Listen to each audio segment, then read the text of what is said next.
नमस्कार साथियों, स्वागत है आपका आपके अपने YouTube channel job with PD में। दोस्तों, हमारे चैप्टर फर्स्ट के लिए 1.3 एक्सरसाइज चल रही थी, जिसका एक पार्ट हमने पहले कर लिया, जिसके अंदर हमने जो फर्स्ट क्वेश्चन है 1.3 एक्सरसाइज का वो पूरा एकदम डिटेल से हमने उसके अंदर डिस्कस किया है। आज इस क्लास में हम आगे के जो क्वेश्चन है 1.3 एक्सरसाइज के वो हम डिस्कस करेंगे। जितने क्वेश्चन इस क्लास में हो पाते हैं उतने हम इसमें करेंगे, बाकी जो भी क्वेश्चन रह जाते हैं वो हम नेक्स्ट क्लास के अंदर डिस्कस कर लेंगे। दोस्तों, क्लास अगर आपको पसंद आती है तो आप नीचे यस लिखें, लाइक और शेयर है वो आप जरूर कर दिया करें, ताकि हमें भी मोटिवेशन है वो बना रहे। जितने आप ज़्यादा यस करोगे उतने ही फर्स्ट टाइम वीडियो बनाने की कोशिश करूंगा, क्योंकि मुझे लगेगा कि आपको ज़्यादा से ज़्यादा इसका बेनिफिट हो रहा है। ठीक है, तो मैं आपको ज़्यादा से ज़्यादा फिर ये कोशिश करूंगा कि आपको और ज़्यादा बेनिफिट हो। ठीक है, तो पसंद आए तो आप यस जरूर लिख दिया करें। इसके अलावा साइंस और एसएसटी की ऑनलाइन क्लास भी चैनल पे हो रही है। अगर आप पहली बार जुड़ रहे हैं चैनल से तो लिंक आपको नीचे डिस्क्रिप्शन और कमेंट बॉक्स में मिल जाएगा, तो आप वो क्लास भी आप रेगुलर है एक बार जरूर देखा करें। ठीक है, तो चलिए शुरू करते हैं अपने 1.3 एक्सरसाइज का। क्वेश्चन सेकंड है। क्वेश्चन आपके स्क्रीन पे आ रहा होगा। क्वेश्चन सेकंड इस प्रकार आपको दिया गया है। क्या आप जानते हैं कि 1/7 के आपके इक्वल में दे रखा है 1/7, यानी एक के अंदर हम 7 का भाग देते हैं तो हमें जो मान प्राप्त होता है वो हमें दे रखा है 0.142857। इसके ऊपर बार दिया गया है, यानी जो ये मान है वो 1 से लेकर 7 तक का ये बार बार रिपीट होता रहेगा। ठीक है, इसका कोई भी अंत है वो नहीं होगा। आगे है, वास्तव में लंबा भाग दिए बिना क्या आप बता सकते हैं कि 2/7 3/7? आपसे पूछा जा रहा है कि 2/7 3/7 फिर है 4/7 5/7 और फिर लास्ट में 6/7। इनके दशमलव प्रसार क्या है? यदि हाँ है तो कैसे? ठीक है दोस्तों, आपको 1/7 का मान है ये दिया गया है और आपसे डायरेक्ट ये पूछा जा रहा है कि आप 2/7 3/7 4/7 5/7 और 6/7 के आप दशमलव प्रसार बताइए कि इनके दशमलव प्रसार है वो क्या होंगे। एक बार आप खुद से करने की कोशिश करें। क्या आप इन्हें कर सकते हैं क्या? दोस्तों, काफी इजी क्वेश्चन है, बिल्कुल भी कहीं भी कंफ्यूज घबराने वाली कोई भी आपको बात इसमें देखने को नहीं मिलेगी। ठीक है, आपको इसको डायरेक्ट सोल्व करते हुए चलना है कि सबसे पहले हम 2/7 को करें तो 2/7 को हम क्या लिख सकते हैं? 2/7 को हम ऐसे भी तो लिख सकते हैं 2 गुणा 1/7। इसको हम ऐसे भी तो लिख सकते हैं, एक की तो बात है, दोनों कोई अलग अलग बात नहीं है। ठीक है, अब हमें 1/7 की वैल्यू यहाँ पे दी गई है, तो हम क्या करेंगे, जो 1/7 की हमें वैल्यू दी गई है वो हम रख देंगे। 1/7 की वैल्यू दी गई है 0.1428557 के ऊपर बार, ये हमें इसकी वैल्यू दी गई है। अब हमें क्या करना है, 2 का गुणा इससे करना है। इसको हम 2 से गुणा करेंगे तब हमारे पास मान कितना आएगा। पहले 2 का गुणा 7 से होगा तो ये हो जाएगा 14, कैरी हुआ 1 यानी हाथ पाई गई आपकी 1 है। फिर 2 का गुणा 5 से यानी 10 के अंदर हमने 1 ऐड किया तो ये आ गया 11, फिर 1 कैरी हो गया। फिर ये आपका 2 का गुणा किया 8 से 16, फिर इसके अंदर 1 ऐड किया तो ये आपका 7 हो गया। फिर वापस कैरी हुआ 1 है। 2 का मल्टीप्लाई जब हमने 2 से किया, 1 इसके अंदर ऐड कर दिया तो 2 दूनी 2 4 होता है, फिर 1 ऐड करते ही अपना कितना आ गया 5। 2 का मल्टीप्लाई यहाँ पे कैरी कुछ भी नहीं हुआ है, फिर आपको 2 का मल्टीप्लाई करना है 4 से तो ये कितना आ जाएगा 8। फिर 2 का मल्टीप्लाई आपको 1 से करना तो ये कितना आ जाएगा 2। फिर आगे कितना है, पॉइंट का पॉइंट और आपको ये 0 लगा देना है। ठीक है, तो हमारा कहने का मतलब ये है कि जब हमने 2/7 का हमें मान निकालना है तो हम क्या करेंगे कि 2/7 को हम ऐसे भी लिख सकते हैं 2 गुणा 1/7, ये बराबर है, ये दोनों बराबर है। ठीक है, फिर हमने क्या किया कि हमें 1/7 की वैल्यू दी गई है क्वेश्चन के अंदर, हमने अपने तरफ से कुछ नहीं लिया है, तो हमने क्या किया 1/7 की वैल्यू दी गई उसको यूज कर लिया। हमें क्या करना था कि 2 का मल्टीप्लाई से करना था। ये दोस्तों ये स्टेप है वो आपको लेनी नहीं है, मैंने तो आपको रफली ये करके बताया है। ठीक है, जब इसका मल्टीप्लाई हम करते हैं 2 से, जो 1/7 की आपको वैल्यू दी गई है इसके हम 2 से मल्टीप्लाई करते हैं, तब हमारे पास जो आंसर निकल के आता है वो कितना होगा, वो हो जाएगा आपका 0.28571 4। यही हमारा क्या हो जाएगा, आंसर रहेगा। ठीक है, ये दोस्तों क्या हो जाएगा, आपका आंसर होगा। यहाँ पे एक बात आपको ध्यान रखनी है, जब हमने 2 से मल्टीप्लाई किया था तो इसके ऊपर भी ये बार है ना, यानी कि सभी के सभी अंक बार बार रिपीट हो रहे हैं, तो जो ये आपका मान आएगा ना, जो आपको यहाँ पे आंसर आ रहा है, वो सभी के सभी अंक भी क्या होंगे, रिपीट होंगे। अगर आप देखना चाहते हैं ना कि ये मान सही है या नहीं, जो हमारा आंसर आया सही आया है या नहीं आया, तब आप क्या कीजिए कि 2 के अंदर 7 का भाग दीजिए। ठीक है, 2 के अंदर आपको 7 का भाग देकर चेक करना है। अगर आपका आंसर यही आ रहा है तब तो हमारा सही उत्तर हो जाएगा, अदरवाइज आपको देखना कि कहीं कैलकुलेशन में मिस्टेक हमने नहीं किए। ठीक है, मैंने आपको बता दिया कि आपको सोल्व किस प्रकार करना है। हमें 1/7 का मान दिया गया है, 2/7 का निकालना है। हम इसको ऐसे भी लिख सकते हैं, 2 गुणा 1/7। ठीक है, फिर हमने 1/7 की वैल्यू है वो रख दी, फिर 2 से हमने मल्टीप्लाई किया, तो ये हमारा आंसर आ गया, जो कि है 0.285714। अगर दोस्तों आप नोट करना चाहते हैं तो साथ साथ में नोट भी कर सकते हैं, स्क्रीनशॉट ले लीजिए, या आप ज्यादा से ज्यादा दोस्तों सीखने की कोशिश करें। ठीक है, अपनी तरफ से क्वेश्चन है वो करने की कोशिश करें। अब क्या आप मेरे को इसका आंसर है कमेंट करके बता सकते हो कि 3/7 का आंसर कितना होगा? अगर आप कमेंट कर सकते हो तो जल्दी से कमेंट करके बताएं। तो दोस्तों 3/7 को हम क्या लिख सकते हैं, वही फॉर्मूला है, जो स्टेप हमने यहाँ पे की थी वही यहाँ पे लागू हो जाएगी कि 3/7 को हम लिख सकते हैं 3 गुणा 1/7। ठीक है, अब हमें क्या है, 3 का गुणा किससे करना है, जो 1/7 की वैल्यू है। 1/7 की वैल्यू आपको कितनी दे रखी है, ये आपको दे रखी है 0.14285 के ऊपर बार। ये हमारे किसकी 1/7 की वैल्यू है। अब आपको क्या करना है, इसे 3 से गुणा करना है। 3 से गुणा करना है तो चलिए 3 से गुणा करके देखते हैं कि आंसर आपका कितना आता है। तो हो जाएगा 7 × 21, कैरी हुआ 2, 5 × 15, 2 17, फिर आपका कैरी हो गया 1, 8 × 24, 5, यहाँ पे कैरी हुआ 2, ये 6, 2 8, यहाँ पे कैरी कुछ नहीं होगा। फिर 3 का गुणा हमने 4 किया, 4 से किया तो ये आपका 12 आ गया, यहाँ पे कैरी हुआ 1, फिर 3 का गुणा 1 से तो यानी 3 आएगा, और 1 हमने ऐड करना है तो यहाँ पे 4 आएगा, आगे पॉइंट और 0 का 0 हम ऐसे कैसे लिख देंगे। तो यानी जब हम 1 4 2 8 5 7 का गुणा 3 से करते हैं तब हमारे पास मान क्या आता है, मान आता है 4 2 8 5 7 1। ये हमारा क्या होगा, मान प्राप्त होता है। जो मान आता है वही क्या हो जाएगा, हमारा आंसर होगा। ठीक है, 3 से गुणा करने पर जो हमें मान प्राप्त होता है वही तो हमारा आंसर होता है। ठीक है, तो हमारा आंसर कितना आ जाएगा, 0.42857 है। यहाँ पे अगर बार है तो गुणा करने के बाद में भी इसके ऊपर क्या हो जाएगी, बार आ जाएगी। तो ये दोस्तों अपना क्या हो जाएगा, कि आंसर हो जाएगा 3/7 का जो मान आएगा वो कितना आ जाएगा, 0.42857। ये अपना आंसर रहेगा। यहां तक दोस्तों आपको क्लियर है। नेक्स्ट बढ़ते हैं। अब आपको 4/7 का मान बताना है, तो 4/7 को हम लिख सकते हैं 4 गुणा 1/7। ठीक है, अब हमें जो 1/7 की वैल्यू है वो रख देंगे, तो यानी 4 गुणा 1/7 की वैल्यू आपको कितनी दी गई है, 0.1428557। इसके ऊपर कितना दिया गया है, बार है। ठीक है, यानी कि मान है वो बार बार रिपीट होगा, ये कभी भी है और इसका अंत नहीं होगा। अब हमें क्या करना है, इसका मल्टीप्लाई करना है। तो चलिए मल्टीप्लाई करके देख लेते हैं मान कितना आता है।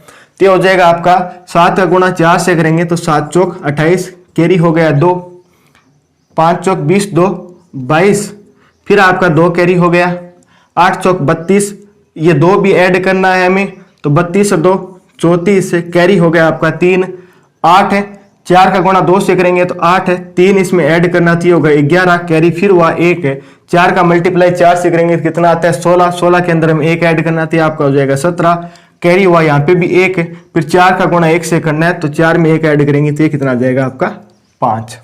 ठीक है, आगे पॉइंट का पॉइंट 0 का 0 हम लिख देंगे। ठीक है, तो ये दोस्तों आपका मान कितना आ गया, मान आ गया कि 0.5711428 है। यानी कि जब इस वैल्यू को हम 4 से मल्टीप्लाई करेंगे तब हमारा आंसर कितना आएगा, तब हमारा आंसर आ जाएगा 0.5711428। यहाँ पे बार है तो आगे भी इस मान पे भी क्या होगी आपकी बार हो जाएगी, तो ये हमने इसके ऊपर बार लगा दिया। इसका मीन्स यही है कि ये संख्या है वो वापस रिपीट होगी। जब आप 4 में आप 7 का भाग देंगे 4 के अंदर, तब आपको ये वैल्यू प्राप्त होगी। ठीक है, ये मान कभी भी रुकेगा नहीं, यानी भाग वो कभी भी दे एंड नहीं होगा, ये वैल्यू बार बार आती रहेगी। तो हमने क्या कर दिया, इसके ऊपर बारंबार तरफ जो बार का सिंबल है वो इसके ऊपर हमने लगा दिया। ठीक है, जिससे हमें ये पता चल गया कि ये वैल्यू है वो आगे रिपीट होती रहेगी, इस वैल्यू का कोई भी अंत है वो नहीं होगा। ये दोस्तों यहां तक आपको क्लियर समझ में आ गया होगा किस प्रकार आपकी इसकी वैल्यू निकालनी है। अब आपको क्वेश्चन कितना भी कैसे भी पूछा जाए, मेरे अकॉर्डिंग आप आराम से इजीली इसको करके बता सकते हैं। नेक्स्ट दोस्तों, इसी प्रकार हमें 5/7 का मान निकालना है।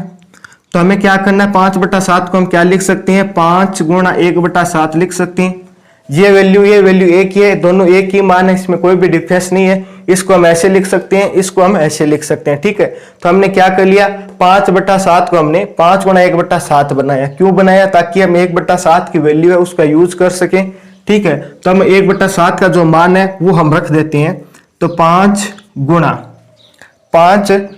1/7 की वैल्यू आपको दी गई है, कितनी है, 1.42857। इसके ऊपर क्या है, बार है। ठीक है, अब हमें क्या करना है, इसका गुणा 5 से करना है। तो चलिए गुणा कर लेते हैं, आंसर क्या आएगा, 5 सत्ता कितना होता है, 35। ठीक है, 5 यहाँ पे इकाई अंक लिख दिया।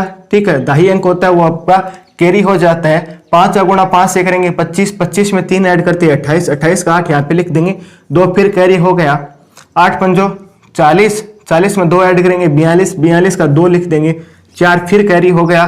5 का गुणा 2 से 10, 10 में 4 ऐड करेंगे 14, तो 4 हम यहाँ लिख देंगे, फिर कैरी 1 हो गया। 5 का गुणा 4 से, तो 20 से रेख 21, 21 का 1 लिख देंगे, कैरी 2 हो गया। 5 का मल्टीप्लाई 1 से करेंगे तो कितना आ जाएगा, 5, 5 में 2 ऐड करेंगे 7, आगे पॉइंट है फिर अपना 0। यानी कि जब हम 1 4 2 8 5 7 का मल्टीप्लाई 5 से करते हैं, तब हमारे पास जो आंसर निकल के आता है वो आता है 0.714285। ये अपना मान आया, तो जो मान आता है वही तो हमारा आंसर होता है। तो यानी हमारा आंसर भी क्या हो जाएगा, ये आंसर हो जाएगा, कितना होगा, 0.714285। यहाँ पे बार है, तो यानी इसके ऊपर भी बार आएगी, तो ये अपना बार वाला क्या हो जाएगा, आंसर हो जाएगा। यहाँ तक दोस्तों कोई भी अगर आपको डाउट रह जाता है, कोई भी आपकी कंफ्यूज रह जाता है, तो आप कमेंट है वो जरूर कर दें। मैंने आपको प्रत्येक एग्जाम्पल डिटेल से समझाया है, ताकि आपका कोई भी डाउट है वो ना रहे। ठीक है, अब दोस्तों आपको एक काम करना है कि जो आपको 6/7 दिया गया है ना, इसका मान निकाल के आपको कमेंट करके बताना है। ठीक है, ये मैंने आपको 4 अच्छे से तरह समझा दिए कि आपको कैसे किस प्रकार करना है। ठीक है, क्यों ये मान आता है, किस प्रकार आता है, मैंने आपको कंप्लीट बताया। अब आपको क्या करना है कि 6/7 का मान है वो कमेंट करके बताना है कि इसका आंसर कितना रहेगा। ठीक है, आप जल्दी से कमेंट करें, मैं आपके कमेंट का इंतजार कर रहा हूं। अगर आप इसका स्क्रीनशॉट लेना चाहते हैं तो ले सकते हैं। ठीक है, ये इसमें कुछ भी हार्ड नहीं है, आप आराम से इजीली कर पाएंगे। एक बार अगर आप पूरी क्लास देखते हैं तो मेरा दोस्तों कोशिश यही रहती है कि आपका कोई डाउट ना बचे। जो भी हम करें एकदम पूरा कंप्लीट डिटेल से करते हुए चले। ठीक है, हमारा किसी से कोई कंपटीशन नहीं है, हमें ज्यादा से ज्यादा सीखना है, तो हमें सीखते हुए चलना है। ठीक है, फिर भी आपको कोई प्रॉब्लम आती है तो आप जल्द से जल्द आप कमेंट जरूर कर दिया करें। नेक्स्ट बढ़ते हैं हम अपने क्वेश्चन नंबर 3 की तरफ है। क्वेश्चन नंबर 3 दोस्तों आपकी स्क्रीन पे आपको शो हो रहा होगा। क्वेश्चन नंबर 3, अगर आप पहले इसका आंसर दे सकते हैं तो आप इसका आंसर वो कमेंट कर दीजिए। अगर अभी तक आपने लाइक और शेयर नहीं किए क्लास से, तो एक बार लाइक और शेयर आप जरूर कर दिए करें। ठीक है, तो क्वेश्चन नंबर 3 क्या है कि आपको कुछ वैल्यू दी गई है नीचे, इन्हें आपको P/Q के रूप में लिखना है, जहां P और Q दोनों क्या है, पूर्णांक हो, लेकिन Q है वो नॉट इक्वल टू 0 नहीं होना चाहिए। जब भी आपकी वैल्यू आपको दी गई है, ठीक है, आपको 3 इसके अंदर सब क्वेश्चन दी गई है, उन्हें आपको P/Q के रूप में लिखना है। ठीक है, जहां पे P और Q दोनों क्या है, पूर्णांक है। P और Q दोनों क्या है, पूर्णांक है। और एक कंडीशन और है कि Q है वो नॉट इक्वल टू 0 नहीं है, यानी Q है वो आपका 0 नहीं होना चाहिए, बाकी कुछ भी हो सकता है। सबसे पहले हमें 0.6 दिया गया है, सेकंड हमें दिया गया है। यहाँ पे दोस्तों आपको ये ध्यान रखना है कि बार किसके ऊपर है। यहाँ पे 4 7 7 के ऊपर बार है तो यानी 7 ही अंक आपका रिपीट होगा।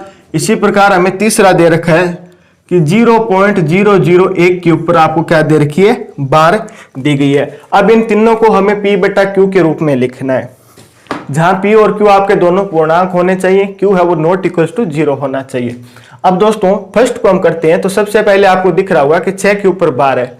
6 के ऊपर बार है तो इसको हम क्या लिख सकते हैं, 6 के ऊपर बार का मीन्स होता है कि ये 6 है वो बार बार रिपीट होगा। ये 6 है वो आपका क्या होगा, बार बार रिपीट होगा। 6 बार बार, ये 6 का कोई भी अंत वो नहीं होगा कि ये कितनी बार रिपीट होगा। तो इसको हम क्या करते हैं कि x के इक्वल ले लेते हैं। मान लेते हैं कि ये वैल्यू है वो आपकी कितनी है, x के बराबर। ये 6 6 6 6 ये रिपीट हो रहा है, ये क्या आपके x के इक्वल है। इसे हम क्या मान लेते हैं, इक्वेशन फर्स्ट मान लेते हैं, यानी कि अपनी समीकरण 1 है, 1 नंबर की अपनी समीकरण है। अब हम क्या करते हैं कि जो हमारी 1 नंबर की समीकरण है इसे हम 10 से गुणा करते हैं। ठीक है, जब आपकी समीकरण 1 है इसे आपको 10 से गुणा करना है। अब आपके मन में डाउट आ रहा होगा, सर हम 10 से गुणा क्यों करें इसको। तो दोस्तों आपको ध्यान में रखना है कि जितने अंक रिपीट होते हैं ना, यहाँ पे 1 अंक रिपीट हो रहा है तो यानी आपको इसको 10 से मल्टीप्लाई करना है। यहाँ पे भी 1 अंक रिपीट हो रहा है तो इसको आपको 10 से मल्टीप्लाई करना होता है। यहाँ पे 3 अंक रिपीट करने हो रहे हैं तो आपको 1000 से मल्टीप्लाई करना है। अगर 2 अंक रिपीट होते हैं तब आपको क्या करना है, 100 से मल्टीप्लाई करना है। ये दोस्तों इसलिए करते हैं कि ताकि जो हमारा पॉइंट है वो 1 अंक आगे घिसक जाए। अगर यहाँ पे 1 अंक रिपीट हो रहा है तो हम 10 से गुणा इसलिए करते हैं ताकि हमारा ये पॉइंट है वो 1 अंक आगे घिसक जाए। अगर यहाँ पे 2 अंक रिपीट होते हैं मान लीजिए तो हम 100 से गुणा करते हैं ताकि हमारे 2 अंक है वो आगे घिसक जाए, ताकि इसका मान है वो हम इसे P बटा Q के रूप में लिख सके। ठीक है, तब आपको करना क्या है कि समीकरण 1 को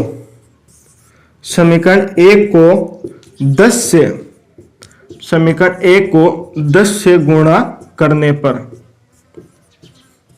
समीकरण 1 को 10 से गुणा करने पर, चलिए गुणा करते हैं तो रिजल्ट क्या आता है, 10 का गुणा x से होगा, यानी गुणा है वो दोनों तरफ होगा। 10 का गुणा आपका x से होगा तो ये आपका आ जाएगा 10x। ठीक है, ये दोस्तों x है, 10x है। फिर आपका बराबर में जब दोस्तों इसको हम 10 से गुणा करेंगे ना तो आपका क्या होगा कि 1 पॉइंट है वो आगे खिसक जाएगा। ठीक है, इस वैल्यू को जब हम 10 से गुणा करेंगे तो 1 पॉइंट आगे खिसक जाएगा। इसका मीन्स क्या रहेगा कि ये पॉइंट यहां से उठ के यहां आ जाएगा। तो ये वैल्यू अपनी कितनी बन जाएगी, 6.6666 बन जाएगी। अब जो आपकी 0.666 ना वो आपकी कितनी बन जाएगी, 6.666 ये आपकी वैल्यू बन जाएगी। ठीक है, तो हम क्या करेंगे, इस तरफ हम जब इसको 10 से गुणा करेंगे तब ये हमारा मान कितना आ जाएगा, 6.666। इस प्रकार ये अनंत बार चलता रहेगा। ये अनंत बार है, इसमें से आप कितना भी निकाल लो फिर भी ये अनंत रहेगा, इसमें से अनंत निकाल लो फिर भी आपका अनंत रहेगा, यानी इसका कोई भी एंड है वो नहीं होगा।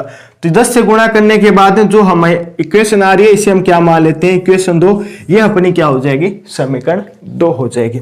यहां तक आपको समझ में आ रहा होगा, कोई भी डाउट है। ठीक है, तो मैं और आपको बताऊंगा आगे और एग्जाम्पल है वो भी हम सोल्व करेंगे, कोई भी आपका डाउट है वो नहीं रहेगा, पूरा क्लियर होता हुआ चलेगा। ठीक है, अब आपको क्या करना है कि ये समीकरण 2 है, ये समीकरण 1 है। हमें समीकरण 2 में से समीकरण 1 को घटाना है। समीकरण 2 में से समीकरण 1 को घटा देना है। समीकरण 1 को घटाने पर, समीकरण 1 को घटाने पर, समीकरण 1 में कितना है दोस्तों, समीकरण 2 में से घटाना है। तो इस तरफ 10x है समीकरण 2 में, यहाँ पे इसमें से a घटेगा तो यानी x घटेगा, फिर इक्वल का सिंबल है, फिर आपका दिया गया 6.6666 ये अनंत बार है। इसमें से आपका क्या घटेगा, घटेगा आपका 0.666, ये भी कितनी बार है, अनंत बार है। ठीक है, 10x में से इस तरफ की वैल्यू वो इस तरफ से में घटेगी तो यानी 10x से ये x घटेगा, इससे आपका ये मान घटेगा। अब आपको ध्यान में रखना है कि जब आपको पॉइंट में कोई भी मान है उन्हें आपको घटाना है तब हमेशा आपको पॉइंट के नीचे पॉइंट रखना है। तो यानी ये फर्स्ट ये हमारी वैल्यू ये है। ठीक है, ये कितनी बार जा रही है, अनंत बार जा रही है। ठीक है, इसी तरह ये पॉइंट है ना, इस पॉइंट के आपको नीचे रखना है, इसके बाद की वैल्यू है वो हमें पुट कर देनी है। ये हमने वैल्यू पुट कर दी, ये भी कितनी बार है, अनंत बार है। तो यानी कि 6 से 6 कटेगा, ये 6 से 6, ये प्रत्येक 6 से 6 आपका क्या हो जाएगा, भाग घटता जाएगा तो यहाँ पे मान कितना आ जाएगा, ये भी जीरो, ये भी जीरो, ये भी जीरो, ये भी जीरो, ये भी जीरो। आपका पॉइंट का पॉइंट लगा देना है, ये आपको 6 लगा देना है। पॉइंट के बाद में आगे जीरो कोई मान नहीं है तो यानी पूरी की पूरी वैल्यू जीरो है, इसे हमें लिखने की कोई भी आवश्यकता नहीं है। तो इसमें से ये घटाया तो हमारे पास मान कितना बचा, हमारे पास मान बच गया 6। इस तरफ हमारे पास मान बचा है 6, इस तरफ हमारे पास मान बच गया 10x में से 1x गया तो ये आपका बच गया 9x। हमें p बटा q के रूप में लिखना है तो हम क्या करेंगे कि जो x है ना, x से जो मान गुण है वो हमें इस तरफ भेज देंगे, दूसरी साइड बराबर के जाते ही ये क्या हो जाएगा, यहाँ पे गुण है तो यहाँ पे भाग में आ जाएगा। यानी 9 है, ये 6 के भाग में आ गया, ये 9 है, इस तरफ आते ही 6 के भाग में आ गया। जो वैल्यू कट रही है तो इसे काट देंगे, ये आपके 3 से कट रही है तो 3 से कटेगी तो ये कितने बार आपका भाग जाएगा, ये आपका भाग जाएगा 2 बार। ठीक है, ये नीचे भाग कितनी बार जाएगा, 3 बार। यानी 3 है, इसको कितनी बार डिवाइड करेगा, 2 बार करेगा, इसको आपको 3 बार करेगा तो ये हमारा आगे और डिवाइड होगा क्या, आगे और डिवाइड ये नहीं होगा तो ये यही हमारा मान हो जाएगा। यानी 2/3 है वो हमारा क्या रहेगा, आंसर रहेगा। जब हमें 0.6 की बार को अगर हमें p बट्टा q के रूप में लिखना है तो इस प्रकार तो हम इसे सोल्व करते हैं और जो मान निकल के आता है वो कितना आता है, हमारा 2/3 आता है।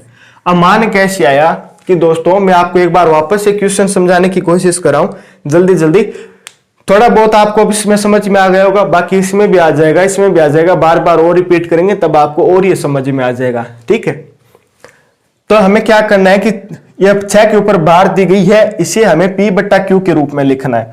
p बट्टा q के रूप में यानी कि ऊपर भी एक संख्या हो, नीचे भी इसकी क्या हो, एक संख्या हो, या एक ये पूर्ण संख्या बन जाए।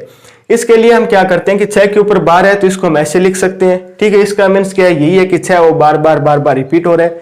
इस वैल्यू को हमने x के बराबर मान लिया कि आपकी जो भी वैल्यू है वो x के बराबर है और इसे हमने समीकरण 1 नाम दिया। अब हम समीकरण 1 को क्या करते हैं, हम 10 से गुणा करते हैं ताकि ये पॉइंट है वो आगे खिसक जाए, ताकि एक नई समीकरण और बने, इसको हम आगे सोल्व कर पाए। तो हमने 10 से गुणा किया, 10 से गुणा इसलिए किया कि यहाँ पे एक अंक रिपीट हो रहा है तो इसलिए हमने 10 से गुणा किया। अगर यहाँ पे 2 अंक रिपीट होते, मान लीजिए कि आपके पास ये वैल्यू होती 7 8 के ऊपर बार, तो यानी कि 2 अंक रिपीट हो रहे हैं तब इसको हम क्या करते, 100 से गुणा कर देते। यहाँ पे 1 अंक रिपीट हो रहे हैं तो हमने 10 से गुणा किया, 10 से गुणा करने के बाद में आपका 10x बन गया। यहाँ पे एक पॉइंट है वो आगे घिसक जाएगा, अगर 100 से गुणा करते तो 2 पॉइंट आगे घिसकता, 1000 से गुणा करते 3 पॉइंट आगे घिसकता, यानी 1 0 इसको एक बार आगे घिसकाएगा। तो 10 में 1 0 तो एक बार इसको आगे घिसका दिया तो ये आपका मान कितना बन गया, 6.66। ये भी कितनी बार है, अनंत बार है, कितना भी निकाल लो इससे। ठीक है, लाख बार निकालो, करोड़ बार निकालो, फिर भी इसमें कितना बचेगा, अनंत बचेगा। तो यानी अनंत है, आप इसे बता ही नहीं सकते आप इसमें से कितना है। ठीक है, फिर हमने क्या किया, जो हमारी समीकरण 2 है, ये जो समीकरण है इसमें से हमने समीकरण 1 को घटाया है। समीकरण 1 में से घटाने के बाद में ये बचा हमारा 9x। इस तरफ ये पॉइंट के नीचे वाली वैल्यू पॉइंट के नीचे आकर ये घटेगी तो ये हमारा मान बचा 6। हमें x की वैल्यू निकालनी है p बट्टा q के लिए, तो हमने क्या किया कि 6 के अपॉन में आपका 9 चला जाएगा, ये 3 से डिवाइड होगा तो मान कितना आ जाएगा, 2/3। यही क्या होगा, अपना आंसर रहेगा। जो अपना आंसर होगा p बट्टा q के रूप में। ठीक है, 0.6 की बार को हम अगर p बट्टा q के रूप में लिखेंगे तब हमारा आंसर क्या आएगा, 2/3 अपना आंसर रहेगा। यहां तक दोस्तों आपको समझ में आ गया होगा। चलिए सेकंड की तरफ बढ़ते हैं। सेकंड है आपके 0.47 पे आपको बार दी गई है। इसका आंसर अगर आप कर सकते हैं तो आप कमेंट करके जरूर बताएं अभी के अभी।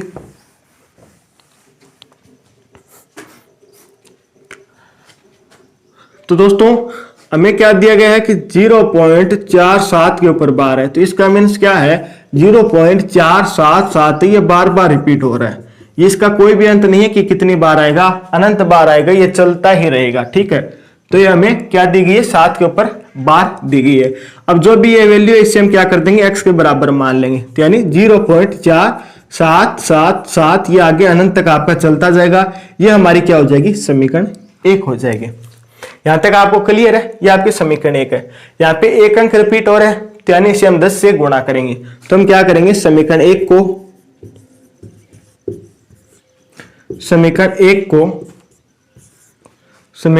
को 10 से गुणा करने पर, समीकरण 1 को 10 से गुणा करने पर, ठीक है, समीकरण 1 को जब हम 10 से गुणा करेंगे तो इस तरफ ये गुणा हो जाएगा तो ये होगा 10x। ठीक है, बराबर ये आपका 0.1 अंक आगे खिसकेगा, तो यानी आप इस यहाँ पे जो आपका पॉइंट है वो यहाँ पे आ जाएगा, 1 अंक आगे खिसक के, ठीक है। तो ये मान क्या आ जाएगा 0, 4 पॉइंट, ये बाद में कितने हैं 7, 7, 7, ये कितनी बार है भाई, अनंत बार है, इसका कोई भी अंत नहीं होगा, ठीक है। अनंत बार ये मान है वो चलता रहेगा। ये हमारी क्या हो जाएगी, समीकरण नंबर 2 हो जाएगी। अब आपको क्या करना है कि समीकरण 1 में से 2 में से आपको 1 घटानी है। समीकरण 2 में से 1 घटाने पर, समीकरण 2 में से आपको 1 घटानी है। तब दोस्तों मैंने आपको अभी बताया था कि 1 घटाएंगे तो इस तरफ आपका 10x है, 10x में से x घटेगा, इस तरफ आपका कितना है 4.777, ये कितनी बार है भाई, अनंत बार है, इसका कोई भी अंत नहीं है। इसमें से आपको क्या घटाना है 0.477, ये भी कितनी बार है, अनंत बार है, इसका कोई अंत नहीं है। अब आपको ये मान इसमें से घटाना है। घटाना कैसे है, पॉइंट के नीचे पॉइंट आना चाहिए, मैंने आपको अभी बताया था ना, पॉइंट के नीचे आपको पॉइंट की वैल्यू भी रखते हुए चलना है, ठीक है। तो इसको हम घटाते हुए सोल्व करते हैं। तो ये आपका 4.7777, ये कितनी बार है, अनंत बार है। इसमें से हमें क्या घटाना है, पॉइंट के नीचे पॉइंट आ जाएगा, फिर हमें घटाना है 4777, ठीक है। ये भी आपका कितनी बार है, अनंत बार है। अनंत बार है तो ये इसमें से घटते हुए चले आएंगे, 0 0 0, इसमें से ये घटेगा 0, 7 में से 7 घटेगा 0, 7 में से 7 घटेगा 0, ठीक है। यहां तक तो अपना मान कितना आ गया, 0 0 आ गया। अब आगे क्या है, 7 में से हमें 4 घटाना है, 7 में से 4 घटेगा तो आपका कितना बचेगा, 3 बचेगा। फिर पॉइंट का पॉइंट, यहाँ पे मान कितना आ जाएगा 4, तो यानी कि मान हमारे पास निकल के कितना आ रहा है, 4.3 आ रहा है। आगे 0 है, ठीक है, ये 30 बोल दीजिए, 0.3 लिख दीजिए, 3 लिख दीजिए, इसका मान है यही रहेगा। तो यानी इस तरफ इसमें से 10 में से x घटाया तो यह आ गया आपका 9x, यहाँ पे आपका मान आया 4.3। यहाँ पे हमें x की वैल्यू निकालनी है, तो यानी जो बाकी मान है इसको हम दूसरी तरफ भेज देंगे, तो 4.3 अपॉन में आपका कितना आ जाएगा, 9 आ जाएगा। अब दोस्तों यहाँ पे आपका पॉइंट है, तो एक पॉइंट हटाने के लिए हम क्या करते हैं, 10 का गुणा करते हैं, तो इसको हमने 10 से गुणा कर दिया, ठीक है, इसको भी हमने 10 से गुणा कर दिया। तो यह आपका कितना हो जाएगा, ऊपर हो जाएगा आपका 43, नीचे हो जाएगा आपका 90। अगर वैल्यू कट रही है तो आप इसे काट दीजिए, अगर वैल्यू नहीं कट रही है तब आपका यही आंसर हो जाएगा। यानी कि जब हमें 0.47 की बार को P/Q के रूप में लिखना होता है तो इसका मान कितना आएगा, इसका मान आएगा 43/90। अगर आप 43 के अंदर 90 का भाग देंगे तब आपके पास मान है वो यही आएगा, ठीक है। तो ये दोस्तों यहां तक आपको क्लियर हो गया होगा।